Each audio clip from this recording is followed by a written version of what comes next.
नमस्कार यहाँ सम्पूर्णलाई आजको यस जुम सेसनमा स्वागत गर्दछु। भर्खरै मात्र बजेट आएको छ देशको अनि सबैजनाले बजेटमा के आयो भनेर उत्साह गर्दै हुनुहुन्थ्यो। अनि त्यही भएर चाहिँ हामीले आजको सेसनमा चाहिँ हामीले बजेट बियोन्ड ट्याक्स चेन्जेस यो बजेट ट्याक्समा मात्रै चेन्ज लिएर आउने होइन, ट्याक्समा के चेन्ज लिएर आयो भन्ने कुरा त हामी दुई चार दिनमा हामी सम्पूर्ण हाम्रो मान्छेहरूलाई राखेर भनौँ साथीभाइहरूसँग राखेर डिस्कस गर्ने नै छौँ। आजको हाम्रो यस सेसनमा चाहिँ हामीले बजेट बियोन्ड ट्याक्स चेन्जेस भन्दा बाहेक चाहिँ बजेटले के लिएर आयो भन्ने कुरामा हामी डिस्कस गर्दैछौँ। र आजको यस डिस्कसनमा स्वागत सम्पूर्ण महानुभावहरूलाई स्वागत गर्न चाहन्छु र धेरै ढिलो नगरिकन आजको हामी यस डिस्कसनमा प्रवेश गर्न चाहन्छौँ। हाम्रो बजेटको साइज चाहिँ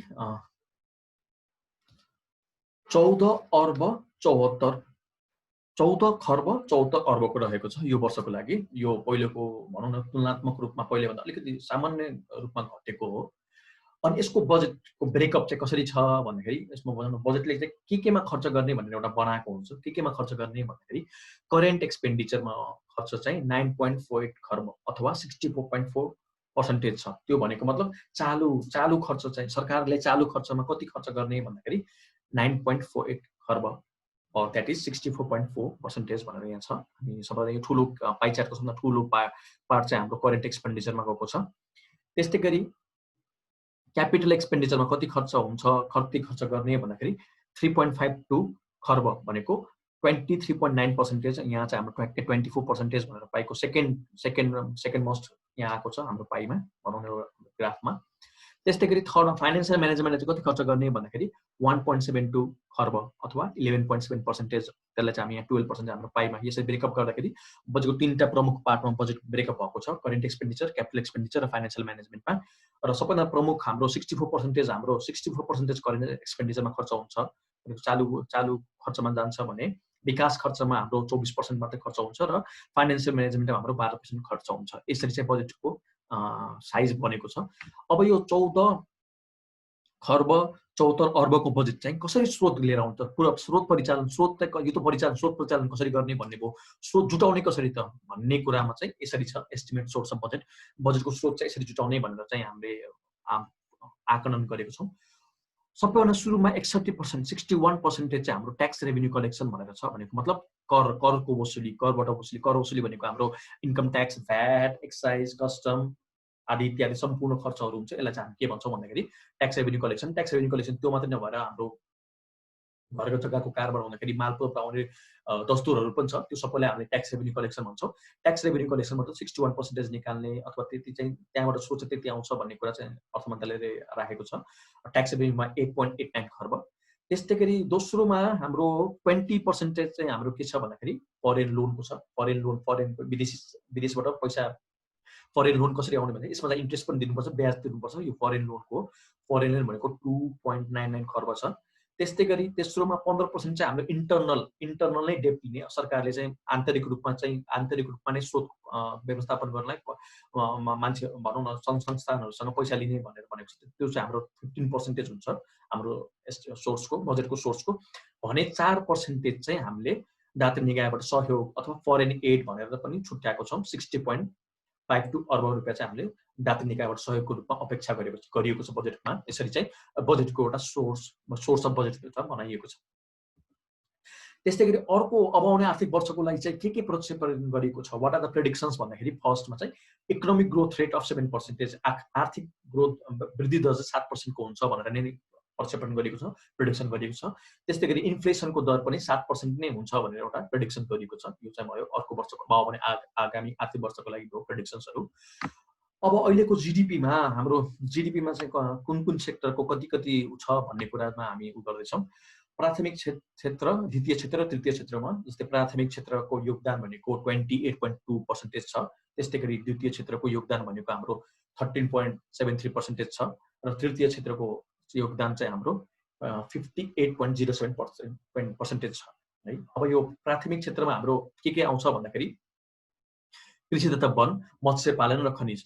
अब सबैभन्दा धेरै कृषि तथा वनमा चाहिँ कति आइरहेको छ भन्दाखेरि 27.08% छ हाम्रो। त्यस्तै गरी मत्स्य पालन फिस फार्मिङबाट 0.57% छ र खनिज तत्त्वबाट चाहिँ हाम्रो 0.55% छ। यसरी चाहिँ हाम्रो प्राथमिक क्षेत्रबाट जिडिपीमा यति चाहिँ उनीहरूले योगदान गर्दछन्, यति प्रतिशतमा उनीहरूको योगदान छ।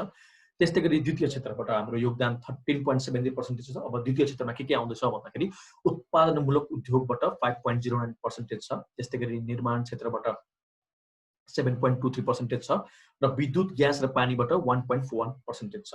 यसरी हाम्रो द्वितीय क्षेत्र छ। त्यस्तै गरी तृतीय क्षेत्र अथवा सेवा क्षेत्रबाट योगदान कति छ? सबभन्दा धेरै क्षेत्र योगदान चाहिँ हाम्रो सेवा क्षेत्रबाट आउँछ। त्यसको योगदान चाहिँ 58.07% छ। अब यसको ब्रेकअपमा चाहिँ थोक तथा खुद्रा व्यापारबाट 13.89% छ। त्यस्तै गरी होटल तथा रेस्टुरेन्टबाट 1.41% छ। यातायात सञ्चार तथा भण्डारणबाट 6.42% छ। वित्तीय मध्यस्थता क्षेत्रबाट 6.62% छ। रियल इस्टेट तथा व्यावसायिक सेवा क्षेत्रबाट 11.85% छ। शिक्षा क्षेत्रबाट 7.67% छ। स्वास्थ्य तथा सामाजिक कार्य क्षेत्रबाट 1.86% छ। सार्वजनिक प्रशासन तथा रक्षा क्षेत्रबाट 3.17% छ र अन्य सामाजिक, सामुदायिक तथा व्यक्तिगत सेवा क्षेत्रबाट 5.18% छ। यसरी चाहिँ हाम्रो जिडिपीमा कुन कुन क्षेत्रले कति योगदान दिएको छ भन्ने एउटा यहाँ ग्राफ छ, हामी बनाएको मात्र थियौँ। त्यस्तै गरी अब यो अहिलेको बजेटमा चाहिँ हाम्रो के इम्पोर्टेन्ट पोइन्टहरू छ भन्दाखेरि मैले सुरुमै तपाईँलाई भनिसकेको थिएँ, हामीले यो आजको सेसनमा चाहिँ बजेट बियोन्ड ट्याक्स चेन्जेस, ट्याक्सले चेन्जेसमा के आयो भन्ने भन्दा पनि के चाहिँ आएको छ बजेटमा भन्ने कुरामा छ। यसमा हामीले प्रमुख पोइन्टहरूलाई मात्र लेखेको छौँ। त्यस्तै गरी फर्स्टमा के छ भन्दाखेरि अहिले यो बजेट हाम्रो कोरोना महामारीको बिचमा आएको भएर सरकारले कोरोना महामारीको लागि एउटा भनौँ न एउटा विशेष स्थान दिएको छ बजेटमा। कोरोना उपचारमा संलग्न चिकित्सक लगायतलाई प्रोत्साहन भत्ता भन्ने भनेको छ। 5 लाखसम्मको निःशुल्क स्वास्थ्य बिमा। अब भनेपछि कोरोना उपचारमा संलग्न सम्पूर्णको 5 लाखसम्मको निःशुल्क स्वास्थ्य बिमा सरकारले गरिदिन्छ भन्ने भनेको छ। त्यस्तै गरी स्वास्थ्य पूर्वाधार विकासका लागि 12.5 अर्बको बजेट विनियोजन गरिएको छ। त्यस्तै गरी अबदेखि स्वास्थ्य स्वयंसेवी कार्य यातायात खर्च दोब्बर दिने भनेर पनि भनिएको छ। कृषकलाई रासायनिक मलमा 11 अर्बको अनुदान दिएको छ र उखु किसान जसले चाहिँ भनौँ न काठमाडौँमा माइती घरमा गएर एउटा जुन उनीहरू प्रदर्शन गर्नुभएको थियो त्यसलाई देखेर बजेटमा नै संयोजन गरेर बजेटमा नै भनेर चाहिँ यहाँ के लेखेको छ भन्दाखेरि उखु किसानलाई 95 करोड रुपियाँ दिने भनेर भन्नुभएको छ। त्यस्तै गरी कोरोना विरुद्धको लडाइँको अग्रमोर्चामा खटिने कर्मचारी, स्वास्थ्यकर्मी र सुरक्षाकर्मीको अतिरिक्त भत्ता, प्रोत्साहन भत्ता, जोखिम भत्ता लगायतका अन्य सुविधा खारेज नगरिने भनेको मतलब उहाँहरू जो चाहिँ फ्रन्ट लाइनमै बसेर कोभिड-19सँग लड्दै हुनुहुन्छ उहाँहरूको चाहिँ खारेज गरिने, त्यसबाहेक अरू सम्पूर्णको चाहिँ यो अरू भत्ता लगायतहरू खारेज गरेको छ। यो भनेको चाहिँ सरकारले चाहिँ कस्ट म्यानेजमेन्टको बाटोमा अगाडि बढेको जस्तो लाग्छ मलाई। यो कुरामा चाहिँ स्यालेरी पनि योपालि कसै पनि गभर्मेन्ट इम्प्लोइको स्यालेरी पनि बढेको छैन, पेन्सन पनि बढेको छैन र अझ यो भत्ताहरू थुप्रै विभिन्न खालको भत्ताहरू थियो त्यो सबै काटिएको छ। अब नकाटिने चाहिँ कसको भन्दाखेरि जुन चाहिँ अग्रपन्थीमा बसेर खटिरहनु भएको छ उहाँहरूको मात्रै काटिएको छ, असम्पूर्ण काटिएको छ। यो चाहिँ सरकारको कस्ट म्यानेजमेन्टतिर अग्रसर भएको जस्तो लाग्छ। त्यस्तै गरी राष्ट्रपति शैक्षिक सुरक्षा कार्यक्रममा हाम्रो 6 अर्ब विनियोजन हुने भनेर भनिएको छ। अर्को अब इम्पोर्टेन्ट कुराहरू गर्नु पर्दाखेरि सबै प्रदेशमा कम्तीमा 1 औद्योगिक क्षेत्र स्थापना गर्न र स्थानीय तहमा 130 वटा औद्योगिक ग्राम स्थापना गर्ने भनेर बजेट भाषणमा भनिएको छ।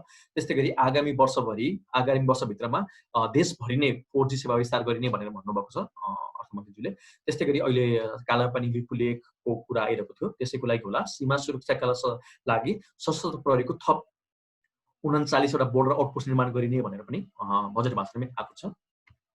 त्यस्तै गरी रुग्ण उद्योगहरूलाई निजी क्षेत्रको सहभागिता योजनासहित सञ्चालनमा ल्याउने अथवा पब्लिक प्राइभेट पार्टनरसिप भनेर एउटा हामीले टर्म थियो, त्यसमा चाहिँ अहिले जुन चाहिँ उद्योगहरू सञ्चालनमा सकिरहेको छैन त्यसलाई चाहिँ उद्योग निजी क्षेत्रको सहायतामा पब्लिक प्राइभेट पार्टनरसिपमा चाहिँ उद्योगमा सञ्चालनमा ल्याउने भनेर पनि बजेट भाषणमै आएको छ। त्यस्तै गरी कृषि पकेट क्षेत्र निर्माण गर्नको लागि 3 अर्ब 22 करोड रुपियाँको बजेट विनियोजन भएको छ।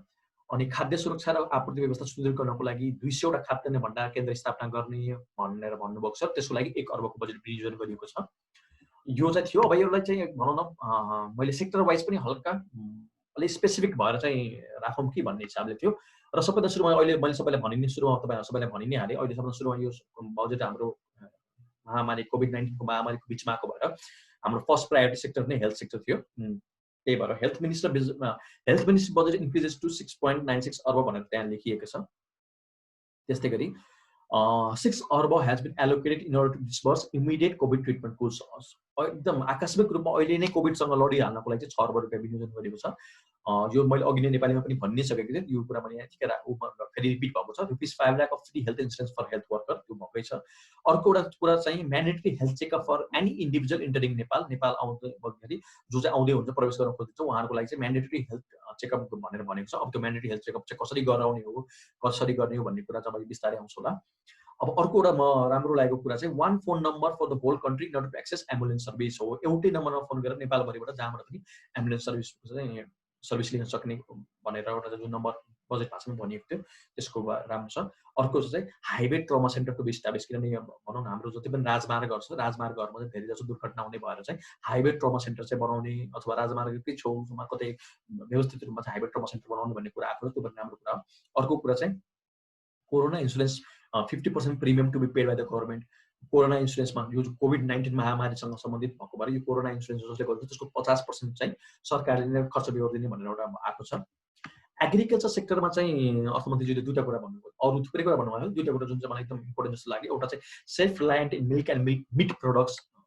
अब अर्को अब आउने आर्थिक वर्षभित्रमा नै चाहिँ हामी मिल्क र मिट प्रोडक्टमा चाहिँ सेल्फ रिलायन्ट हुने भनेर भन्नुभएको छ। र अर्को चाहिँ Kisan credit card, starting of Kisan credit card where farmers can pay for crop installment after the production of the crop. यो चाहिँ हाम्रो इन्डियामा भारतमा सुरु भएको यो 2-4 वर्ष अगाडिको बजेटमा 1998 को बजेटमा मेबी सुरुमा लिएर आएको थियो। त्यतिखेर यो किसान क्रेडिट कार्ड भन्ने थियो, त्यो एकदम चलेको स्किम हो त्यहाँको लागि।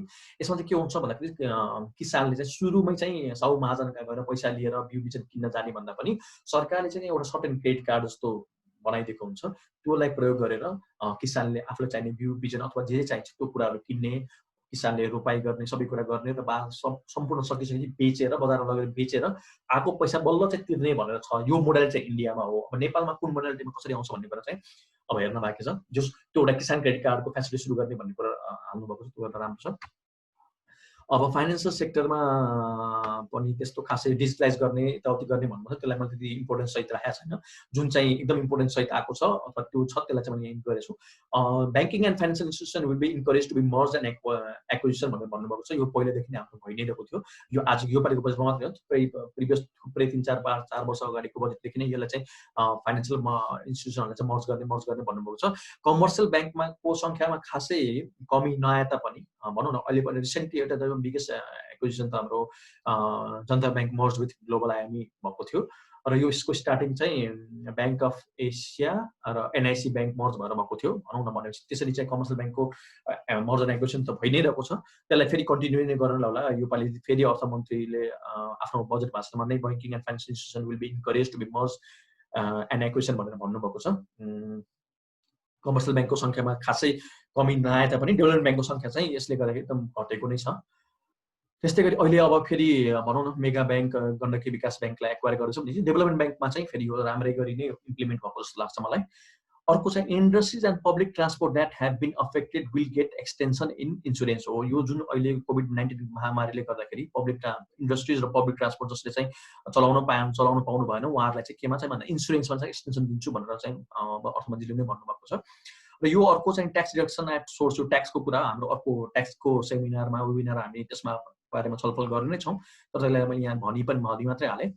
Tax deduction and source TDS for interest on foreign loan at 10% instead of 50% भनेको मतलब पहिला चाहिँ विदेशबाट जति पनि हामीले पैसा नेपाल राष्ट्र ब्याङ्कको स्वीकृति लिएर पैसा लिएर आउँथ्यौँ, नेपालको ब्याङ्कहरूले पैसा लिएर आउँथ्यो, त्यसमा करकट्टी गर्नुपर्ने थियो। त्यसको दर चाहिँ 15% थियो भने अब त्यसकोमा दिने ब्याजकोमा लाग्ने करको पर्सेन्टेजले घटाएर करकट्टी गर्नु पर्सेन्टेज घटाएर 10% बनाइदिनु भएको छ। यो एउटा पनि एउटा राम्रो कुरा हो।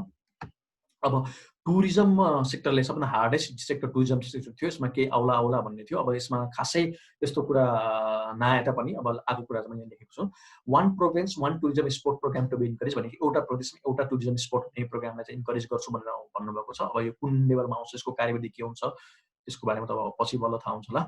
त्यस्तै गरी secondary level will now include tourism related subject भन्छ। अब माध्यमिक स्तरको शिक्षामा नै चाहिँ टुरिज्म भनेर एउटा विषय नै बनाएर चाहिँ पठन पाठन गराउने भनेर एउटा हाम्रो अर्थमन्त्रीले भाषणमा भन्नुभएको छ। यो पनि एउटा राम्रो कुराहरू हो।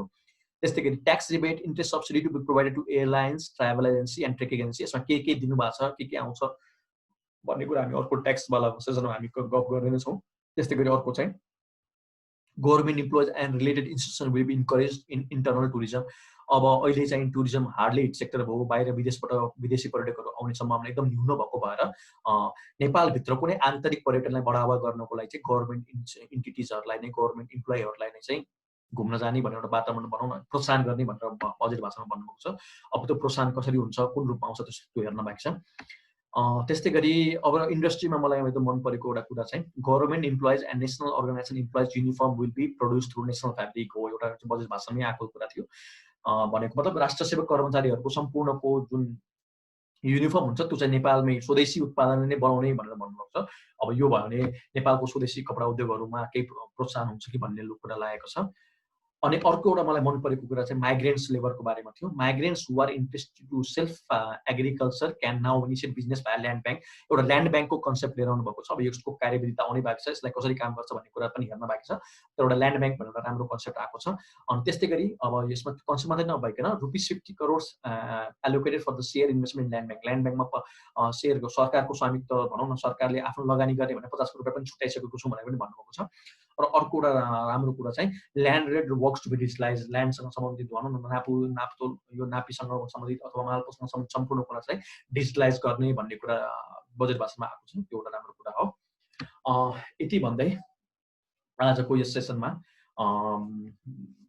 Changes in the budget beyond changes in taxes भन्नेमा चाहिँ म सकेको घोषणा गर्दछु है।